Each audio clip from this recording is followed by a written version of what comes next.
أعوذ بالله من الشيطان الرجيم. بسم الله الرحمن الرحيم. الحمد لله رب العالمين، والصلاة والسلام على أشرف المرسلين وخاتم النبيين ورحمة الله للعالمين وبعد. Chers téléspectateurs, salam alaykum wa rahmatullahi ta'ala wa barakatuh. Nous voilà en fin du mois de Sha'ban. Sallallahu tabaraka wa ta'ala an yubarik lana fih wa an yuballighana Ramadan. J'espère inchallah qu'on va assister assister le mois de Ramadan et jeûner ce mois, Inch'Allah, bi صحة وعافية. Professeur Mohamed Aouaz, marhaba bik. Marhaban, ahlan wa sahlan. Nous allons commencer notre émission, Inch'Allah, parce que dès que le mois de Sha'ban arrive et le mois de Ramadan, bien sûr, est à l'horizon, les gens commencent à calculer, certains commencent à spéculer, d'autres commencent à se préparer, bien sûr. Donc, j'aimerais bien qu'on parte d'une introduction en essayant de démontrer à nos bien sûr, téléspectateurs l'importance du temps dans toutes les religions. Pas uniquement dans la religion islamique, mais l'importance du temps dans toutes les religions, bien sûr, surtout quand on يعني نديروا نظرة في التاريخ نلقاو بلي كل الأديان, toutes les religions ont une station, ont un repère historique qui a un rapport avec le temps, qui يعني يولي une référence pour eux dans leur pratique culturelle. Bismillah ar-Rahman ar-Rahim. Alhamdulillah, wassalatu wassalamu ala sayyidina Rasulillah wa ala alih.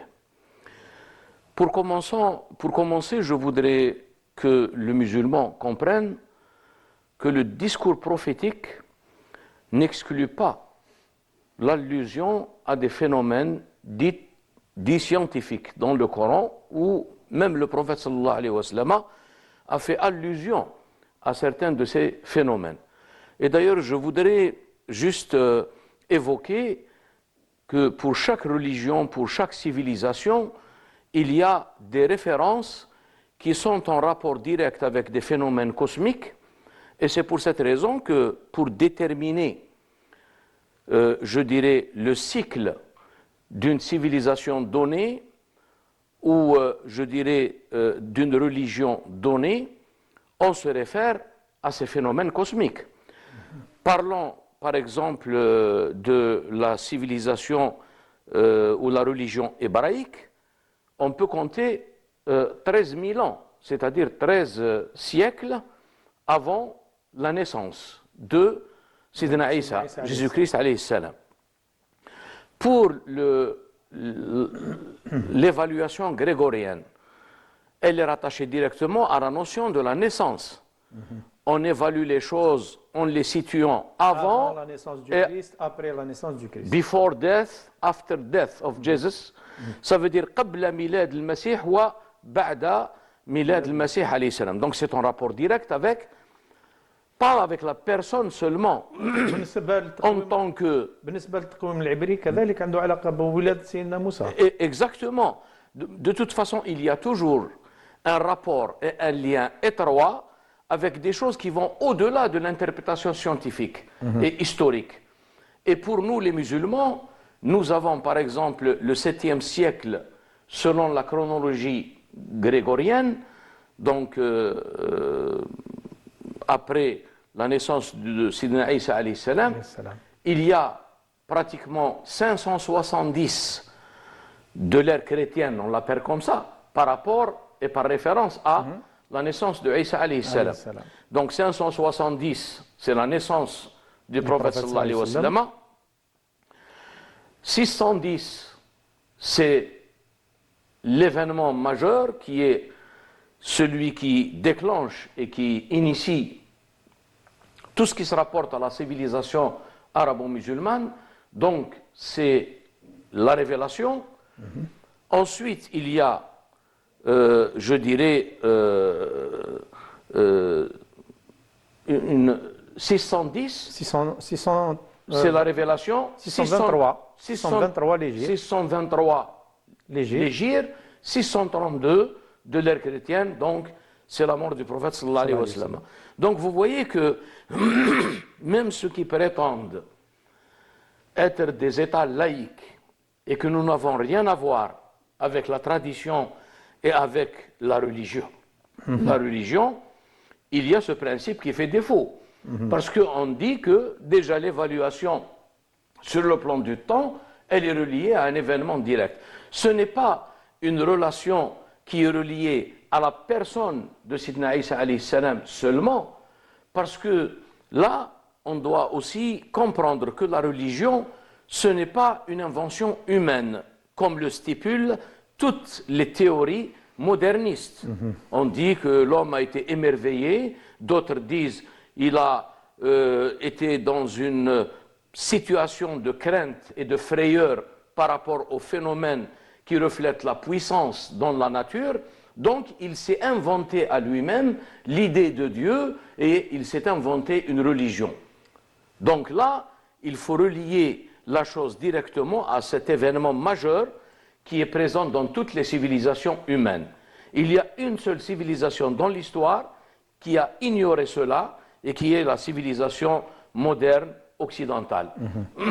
Et là, je reviens pour rappeler la définition de la religion chez l'Oustad Malik bin Nabi rahimahullah, qui la relie directement à ce phénomène cosmique, qui dit que ad-dinu zahiratun kawniyatun. Ce n'est pas seulement quelque chose qui se limite à une dimension psychologique, parce qu'il faut aussi distinguer entre le côté psychologique et le côté spirituel, qui sont deux domaines totalement différents.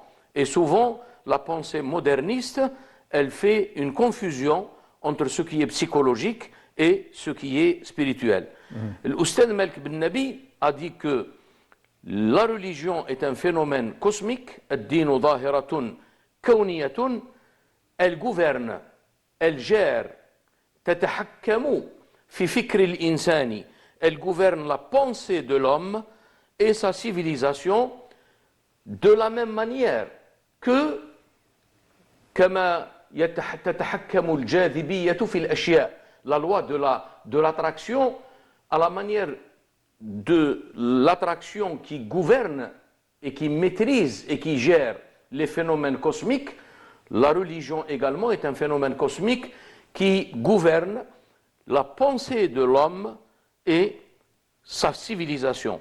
Et c'est pour cette raison que Malik bin Nabi, quand il a parlé des trois fondements de la civilisation, al-zamanu, al-ardu, al-insan, mais ces trois ne peuvent pas fonder, bâtir une civilisation ou déclencher la naissance d'une civilisation et son évolution à travers l'histoire s'il n'y a pas ce que Malik bin Nabi appelle al-fikratu ad-diniya.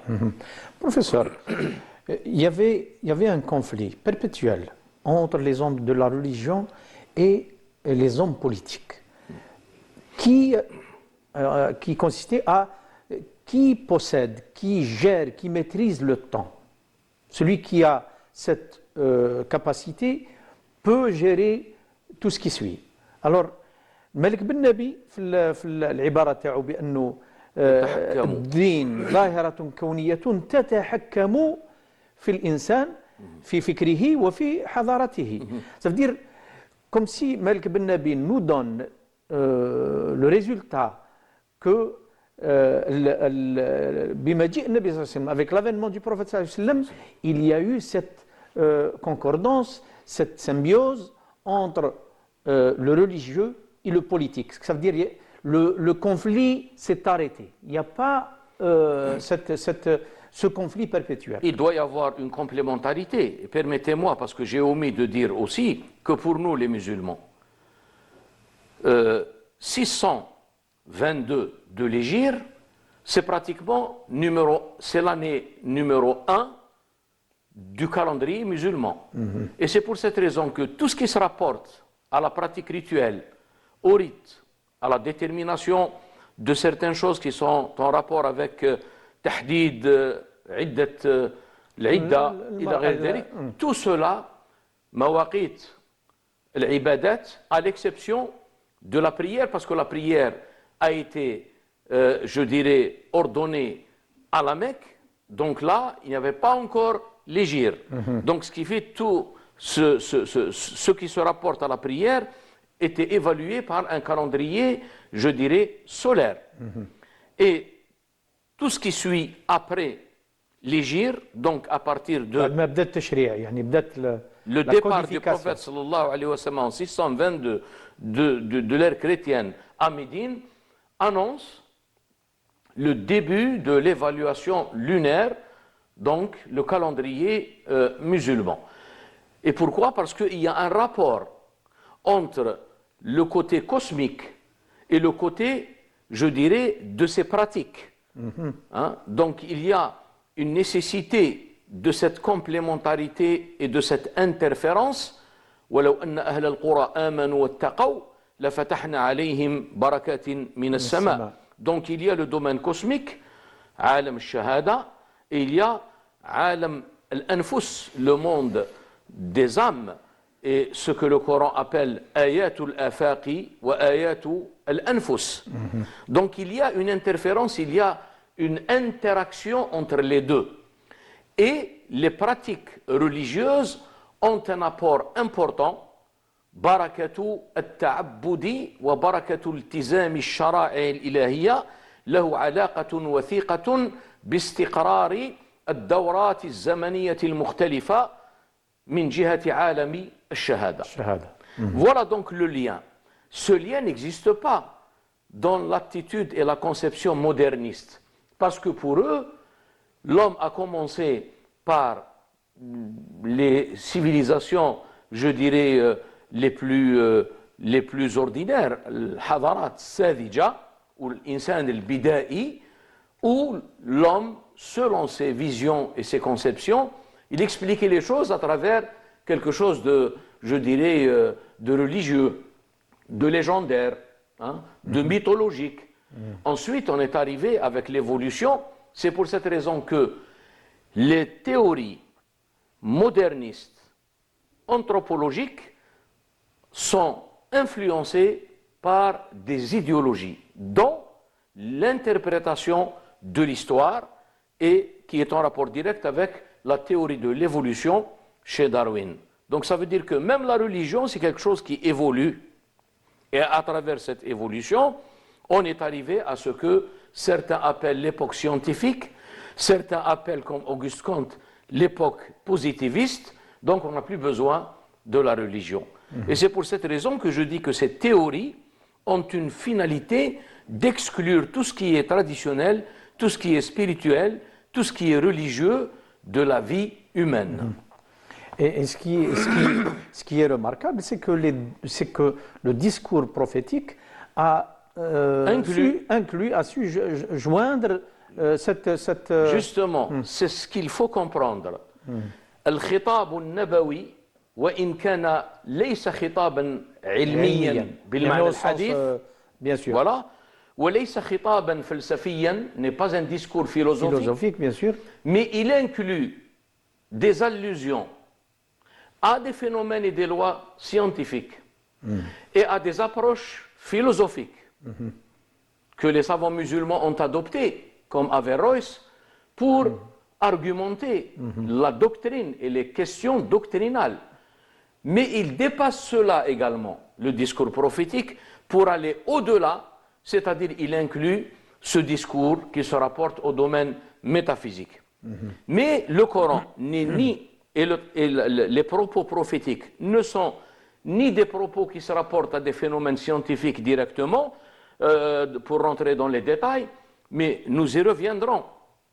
Et ce que je dis est corroboré et fondé par des versets coraniques et des traditions prophétiques. Et c'est pour cette raison que ce débat qui intervient chaque année chez les musulmans entre, par exemple, la vision à l'œil nu du croissant lunaire, tout ça, nous tenterons de donner une explication complémentaire pour expliquer aux musulmans qu'il n'y a pas de contradiction entre les deux, mais seulement il faut comprendre cette complémentarité entre les deux.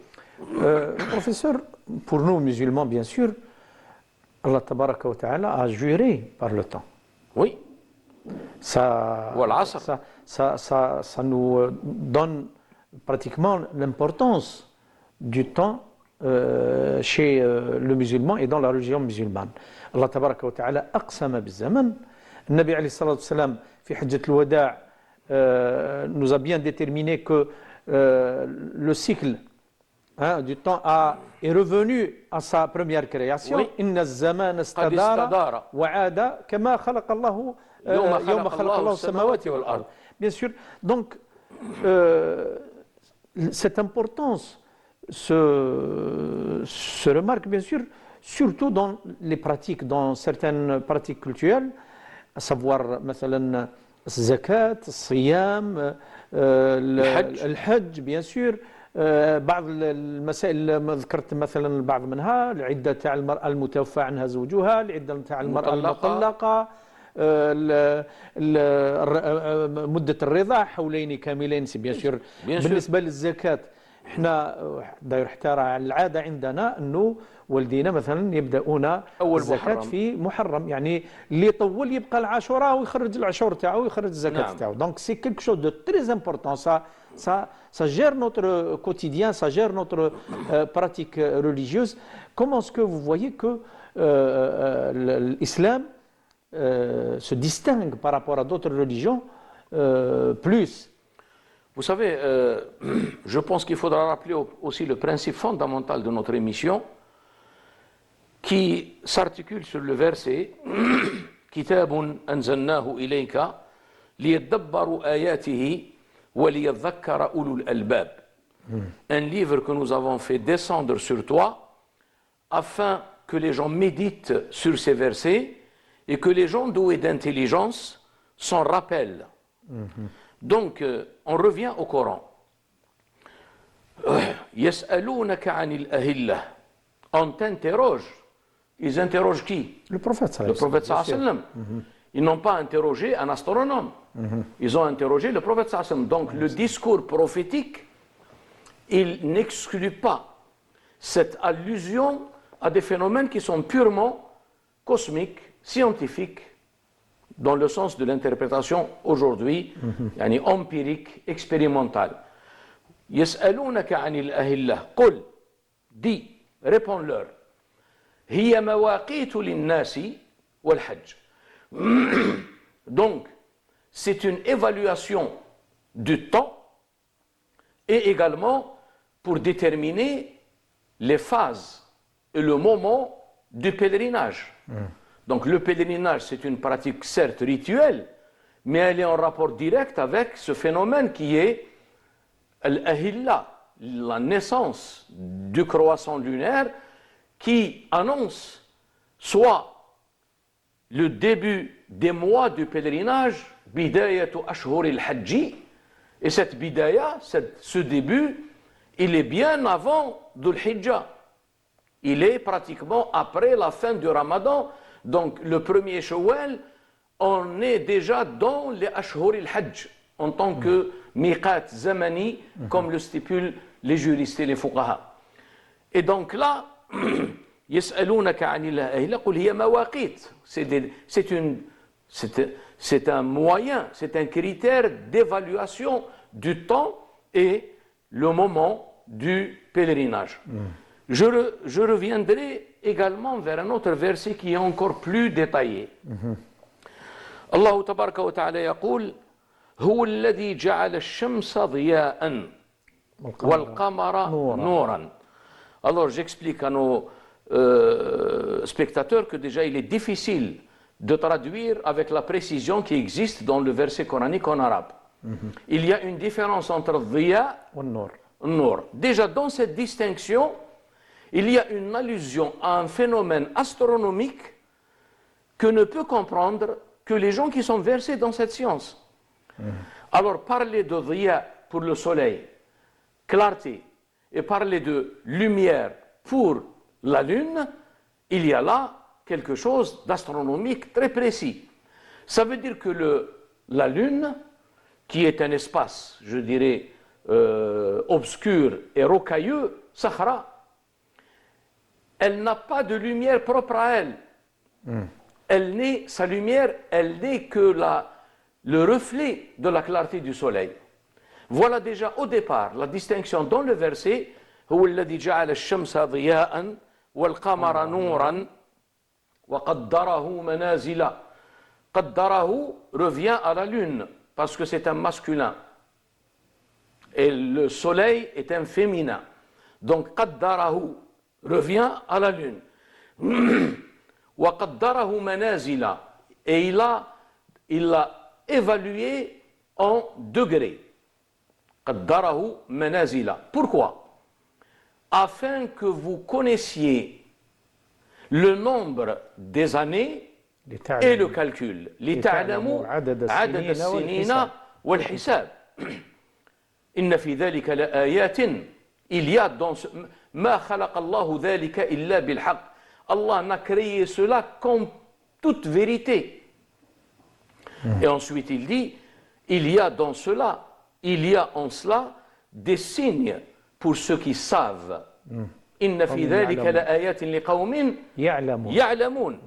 La conception de la science chez nous n'est pas détachée de la piété et de la crainte d'Allah tabaraka wa ta'ala à travers la méditation de ces phénomènes qui sont une créature renvoyant à la grandeur divine. إن في اختلاف الليل والنهار, dans l'alternance de la nuit et du jour. وما خلق الله في السماوات والأرض لآيات لقوم يتقون. Alors il a parlé de لقوم يعلمون quand il a parlé du phénomène du soleil et de son rapport avec la lune, et ensuite il a parlé l'alternance de la nuit et du jour. وما خلق الله, et ce que Allah a créé dans les cieux et dans la terre. وما خلق الله في السماوات والأرض إن في ذلك لآيات لقوم يتقون.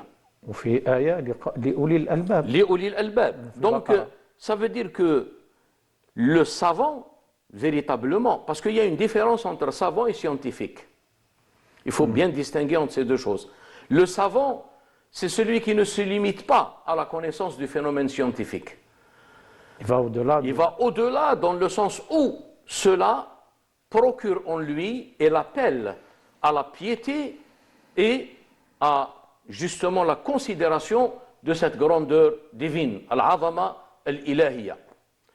Et il y a plusieurs versets dans le Coran, donc il y a cette complémentarité, les qawmin ya'lamoun, le côté science, les qawmin yattaqoun, le côté de la piété. Cette complémentarité, elle est indissociable dans la conception traditionnelle.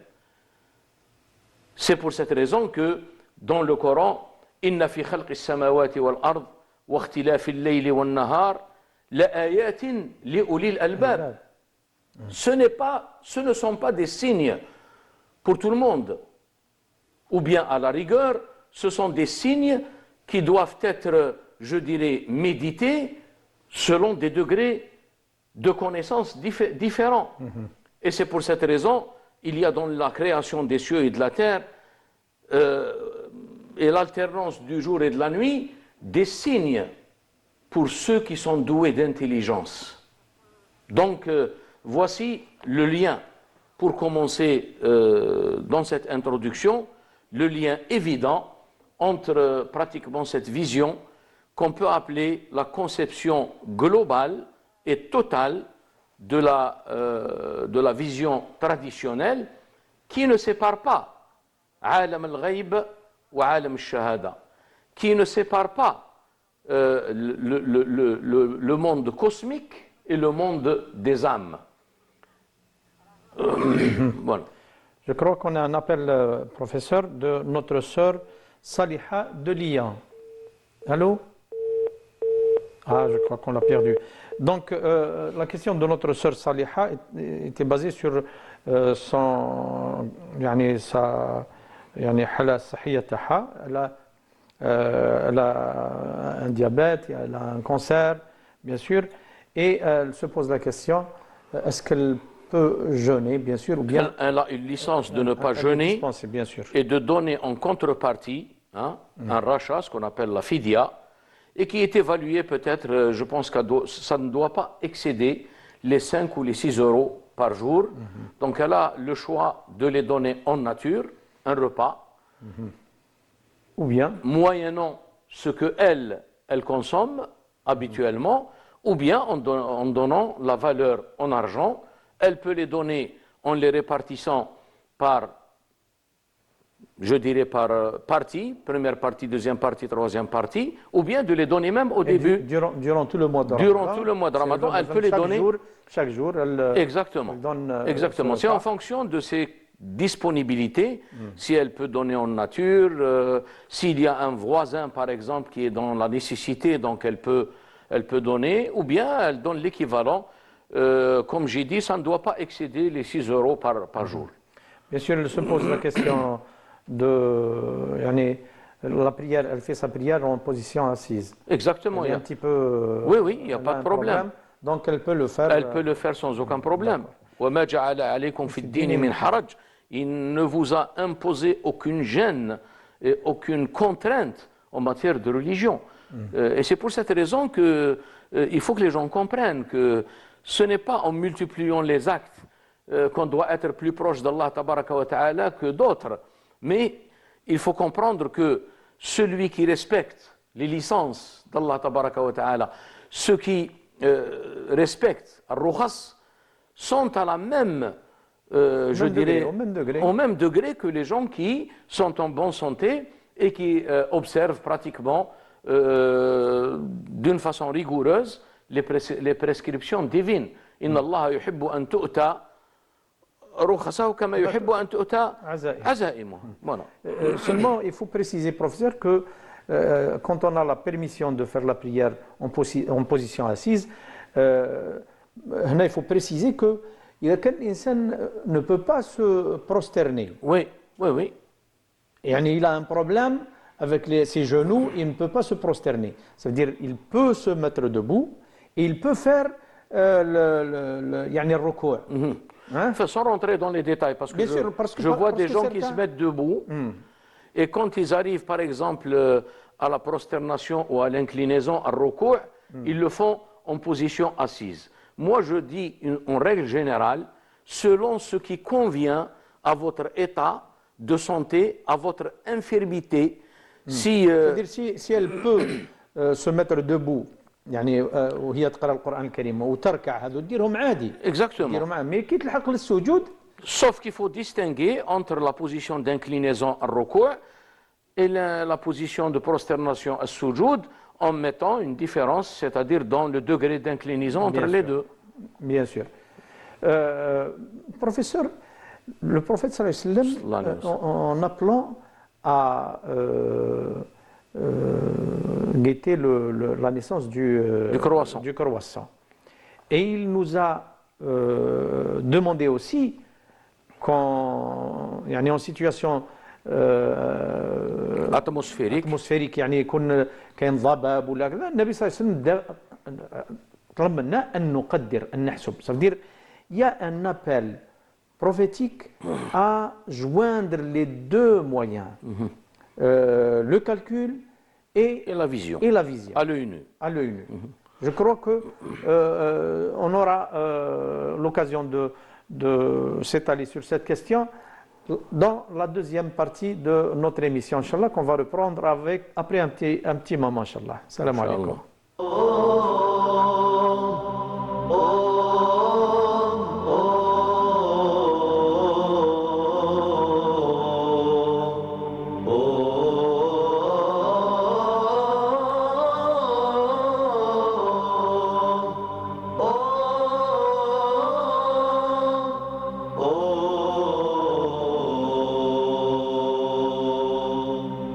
طرقت باب الذي لا يغلق الباب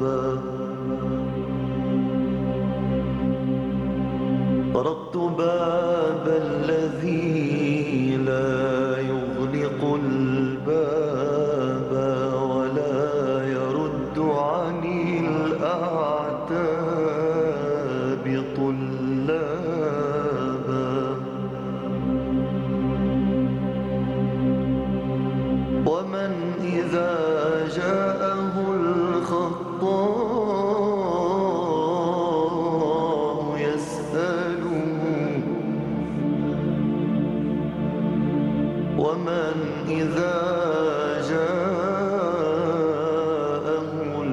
الخطاء يسأله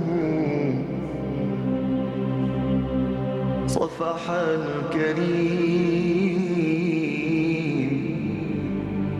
صفح الكريم عن الأخطاء ما خابا ومن يمد يدا تحنو لملتجئ إليه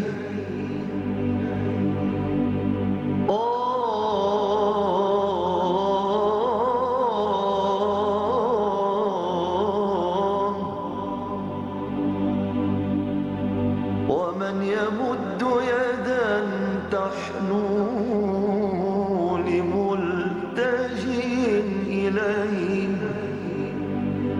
أو مذنب بالأمس قد تاب ومن يجيب دعاء المضطر في كرم ومن يجيب دعاء المضطر في كرم ومن يلبي نداء العبد إذا آبى انظر لعبد فقير جاء في ندم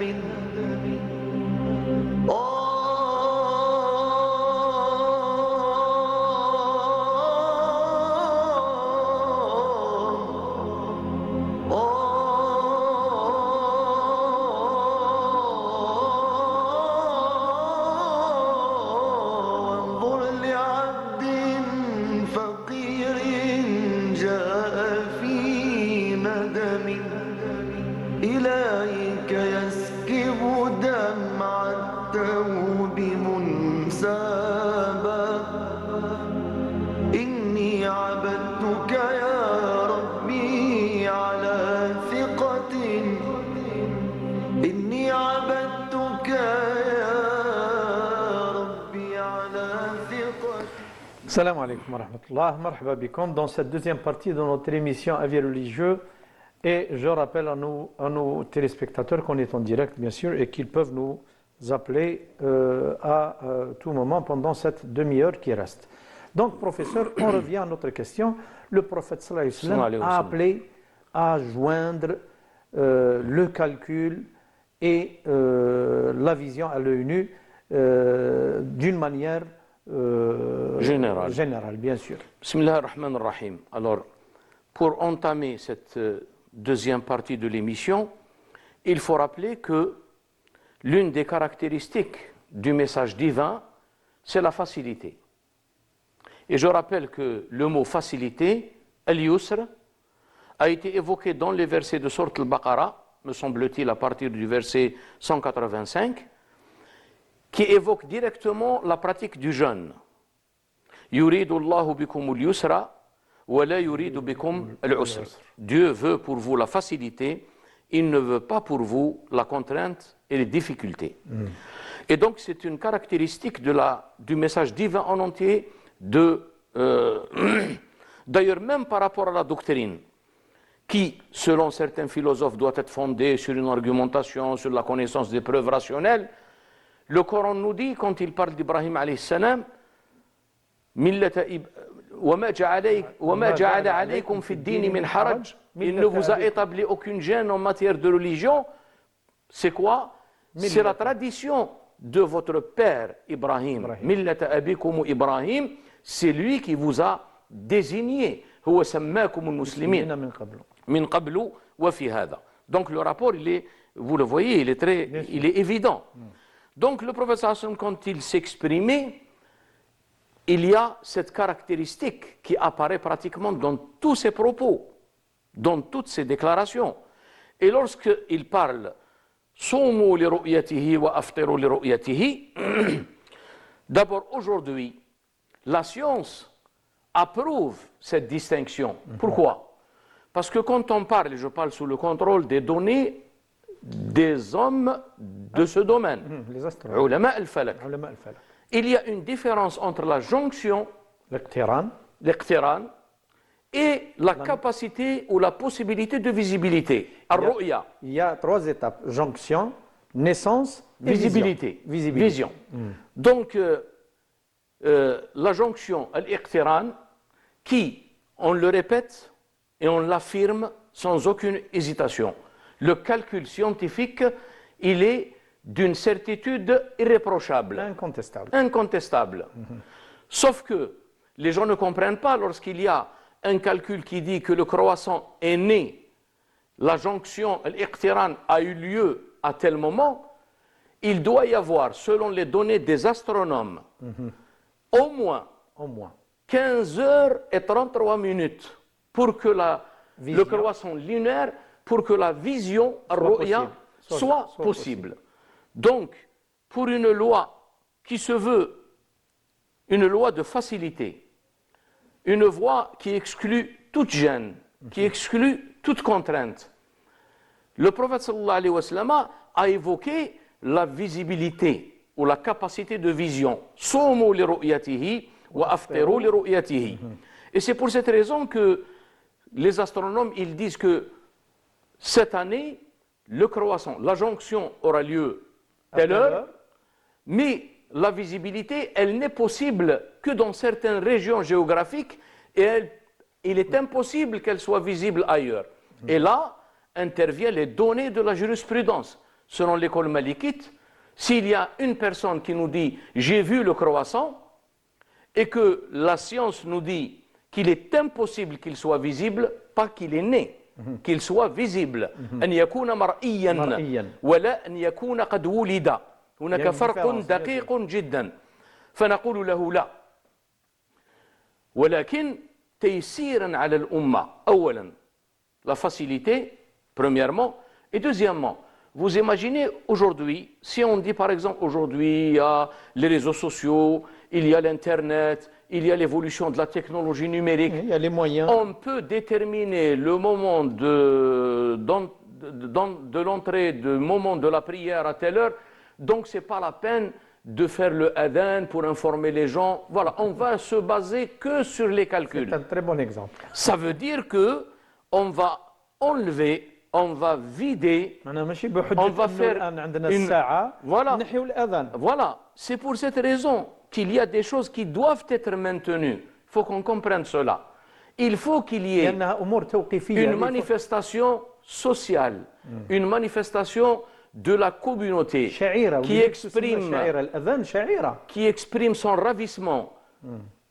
Qu'Allah tabaraka wa ta'ala a fait d'elle d'abord une communauté de croyants, une communauté qui est ravie, qui rend louange à Allah tabaraka wa ta'ala de leur avoir accordé, parce que c'est lui qui désigne les rites. Ibrahim alayhi salam n'a pas dit pour rien dans son dua quand il élevait les fondations de la Kaaba, wa arina manasikana, parce que personne ne peut établir les rites si ce n'est Allah tabaraka wa ta'ala. Donc, c'est pour cette raison que l'imam Shatibi a établi une règle d'or. ما يباح بمفرده قد لا يباح بمجمله وما أبيح بمجمله قد لا يباح بمفرده. Qu'est-ce que ça veut dire ça? L'adhan n'est pas une obligation. On le sait tous. Mais si, pour des raisons qui interviennent d'une façon imprévue, on n'a pas élevé le adhan dans un endroit, c'est pas grave. Pas grave, on fait l'autre prière عادي. Voilà, adi. Mais si par exemple quelqu'un vient nous dire, écoutez, aujourd'hui nous avons tous les moyens pour déterminer le temps exact de l'entrée du moment de la prière, Donc c'est pas la donc peine c'est pas la peine et on va de faire décider l'appel à la prière. d'arrêter les appels à la prière sous prétexte parce que il y a pratiquement Une nuisance sonore. une nuisance sonore et j'en suis. Alors on leur dit non. Ceci a été toléré en tant que cas isolé, bimufradihi, mais ceci ne nous permet pas d'établir une règle générale mujmala et on dit voilà, on va arrêter le adhan. Même chose pour le ramadan. Il faut que la communauté n'oublie pas que nous sommes une communauté illettrée. نحن أمة أمية.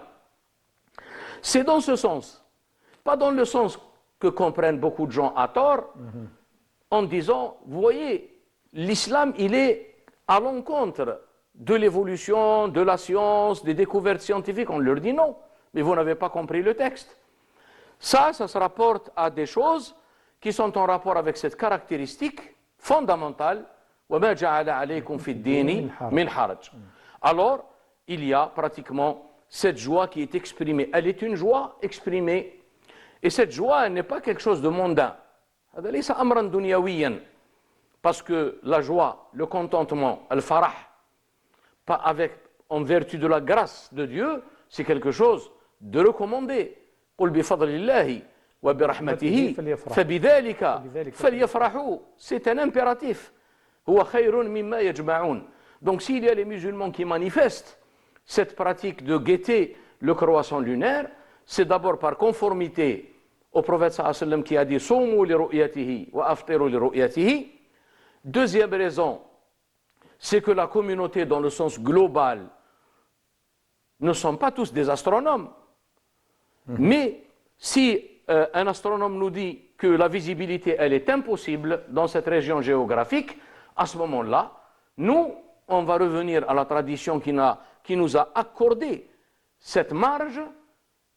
Par exemple, s'il y a des conditions atmosphériques qui empêchent la visibilité à l'œil nu, eh bien, basez-vous sur l'évaluation de 30 jours du mois de Sha'ban, qui est le 8e mois avant la fin de l'année.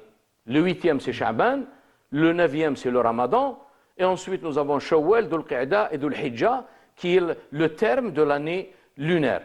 Voilà donc, il n'y a aucune contradiction entre ce que enseigne la tradition et ce qu'enseigne la science ou les données astronomiques, les données scientifiques par rapport à cela. Donc c'est pour cette raison qu'il faut tenir compte de ces deux choses et insister sur cette complémentarité. الأخذ بعين الاعتبار هذا التكامل الموجود بين قطعية المعطيات الدين العلمية وأيضا قطعية وصحة النقول الصحيحة. Voilà. Professeur, est-ce qu'il y a, si je peux me permettre, un côté mystérieux, ou bien un côté métaphysique quant à l'attente de la naissance du mois lunaire, hein, le hilal, كاين واحد الجانب, on peut l'appeler un suspense. Le fait d'attendre, ça rentre dans la préparation. Exactement. يعني هذاك الانتظار وهذاك كاين اللي ينتظر بشوق، كاين اللي ينتظر رمضان بشوق، وكاين اللي ينتظر بخوف. ماذا به كان يزيدوا يديكاليوها اون جورني. دونك هنا حبنا نمد واحد الفكره بتاتر جاتني الان، جو نسي با اسكو جو مافونتور في هذه الفكره هذه. لو فات انه مثلا لو بروميي جور دو لان il est connu. Oui. Par tout le monde. Oui. في le calendrier grégorien. Oui. بصح tout le monde l'attend la veille et on voit toutes les capitales du monde afficher une horloge ou la chronométrique ويستناو في الدخول العام الجديد. هذا لو سسبانس، هذا الجو تاع الفرحه، الجو سي سكو الله تبارك وتعالى veut de nous. Oui, justement, là, je peux évoquer le témoignage d'Alphonse de Lamartine quand il a fait son hommage au prophète sallallahu alayhi wa sallam. Alors, il parlait de ce message comme étant une abolition des superstitions. إزالة الأوهام والشكوك والتطير. C'est pour cette raison, pour parler du rapport entre les signes cosmiques et le comportement prophétique. Lorsque le fils du prophète sallallahu alayhi wa sallam est décédé, Ibrahim, les gens ont vécu un phénomène cosmique, astronomique, qui est l'éclipse. L'éclipse. Alors, ils ont dit, voilà, il y a un événement qui s'est produit, et donc voilà comment cela a été exprimé cosmiquement, comment il a été exprimé donc par le phénomène de l'éclipse. Le prophète sallallahu alayhi wa sallam n'a pas tardé à sortir et à leur dire, le soleil et la lune ne sont que des signes de la grandeur divine. Al-shamsu wal-qamaru ayatani min ayatillahi. Il n'y a point d'éclipse solaire ou lunaire qui est relié au décès ou à la naissance de quelqu'un d'entre vous. Mais seulement lorsqu'Allah tabaraka wa ta'ala se manifeste. Donc c'est une question de manifestation. ولكن إذا تجلى الله لشيء من خلقه خشع. Donc cette éclipse, certes, elle a son explication astronomique, scientifique, mais sans la dissocier de la dimension de la méditation du croyant, à laquelle il a été appelé dans plusieurs endroits du Coran et de la tradition prophétique. Donc il ne faut pas dissocier cela avec quelque chose qui est en rapport direct avec une pratique spirituelle, qui est la méditation des signes cosmiques. Nous avons évoqué au début de l'émission, Inna fi khalqi samawati wal ard wa ikhtilafi al-layli wan nahari la ayatin li ulil albab. Mais aujourd'hui, la situation chaotique que nous sommes en train de vivre avec pratiquement la dégénérescence et la décadence pratiquement de choses qui sont le propre de gens doués d'intelligence, de hommes de science et de connaissance, les gens s'en mêlent et puis chacun il donne sa vision des choses qui n'ont aucun rapport ni avec les vérités traditionnelles ni avec les vérités scientifiques. Alors qu'on sait pertinemment qu'il ne peut pas y avoir de contradiction entre une règle scientifique et une donnée traditionnelle authentique. لا تناقض بين عقل صريح وبين نقل صحيح. D'ailleurs, Ibn Taymiyyah a composé une œuvre majeure, je pense qu'elle est pratiquement son œuvre principale, hein, parce que les fatawas sont une compilation, mais le livre l'exclusion de l'opposition et de la contradiction entre la tradition et la raison, c'est là où Ibn Taymiyyah vraiment a montré, a excellé pratiquement en montrant qu'il n'y a pas de contradiction possible dans ce domaine. Alors si des gens voient une contradiction, c'est à eux de revoir leur connaissance. Mais dans la réalité, rien ne peut avoir lieu dans ce domaine comme contradiction ou comme opposition apparente. تعارض ظاهري سرعان ما يتلاشى عندما يصبح الأمر ويسند إلى أهل الاختصاص. Et le désordre qu'on est en train de vivre, comme le prophète sallallahu alayhi wa sallam l'a évoqué, إذا أسند الأمر إلى غير أهله فانتظر الساعة. Ici, intidar sa'a, ce n'est rien d'autre que l'allusion au désordre à la fin du cycle cosmique que nous sommes en train de pratiquement vivre et que la tradition prophétique a appelé alamatu akhiri zaman, qui sont un désordre et sur le plan cosmique et sur le plan social. Et il y a toute une série de textes dans le Coran, dans la tradition prophétique. Et d'ailleurs, il y a un ouvrage fondamental sur cette question qui est attribué à l'imam Suyuti et qui est Alamatu Akhir Zaman, qui a été traduit en français d'ailleurs, les signes de la fin des temps. Et donc, sur le plan cosmique et sur le plan, je dirais, social,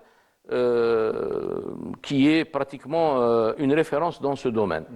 Professeur, qu'est-ce qu'on peut dire pour les préparations de Ramadan? Comment se préparer? Comment, bien sûr, Kane, en dernière question, bien sûr, en moins de 2 minutes, Kane, استعداد لاستقبال Ramadan. Comment est-ce que vous le voyez? Vous savez, le prophète sallallahu alayhi wa sallam lui-même, dans une des prières, في دعاء من دعواته, كان يقول اللهم بلغنا رمضان. C'est-à-dire, ils souhaitaient vivre le Ramadan parce que c'est une station spirituelle très très importante où le croyant doit se préparer pour se ressourcer, pour d'abord se soumettre à cette injonction divine, الامتثال لهذا الأمر الإلهي كتب عليكم الصيام كما كتب على الذين من قبلكم, et aussi, je dirais, profiter de ce moment où il y a, je dirais, une réduction des exigences de tout ce qui est corporel et sensible, et multiplier les pratiques qui fortifient l'individu sur le plan spirituel. Voilà ce qu'on peut dire sur cette question à la fin de cette émission. Merci beaucoup. En souhaitant bien sûr un Ramadan Mubarak pour toute la communauté ici dans le pays et notre communauté là où elle se trouve à l'étranger. Bien sûr, professeur, on rappelle à nos téléspectateurs que notre émission sera durant le Ramadan sera diffusée mardi, le vendredi à 16h. Entre 16h et 17h. Bien sûr, donc ان شاء الله الموعد تاعنا معكم يوم الجمعه ان شاء الله بعد دخول رمضان الساعه 4 16h ان شاء الله تبارك وتعالى. بارك الله فيكم والسلام عليكم ورحمه الله تعالى وبركاته ورمضان مبارك.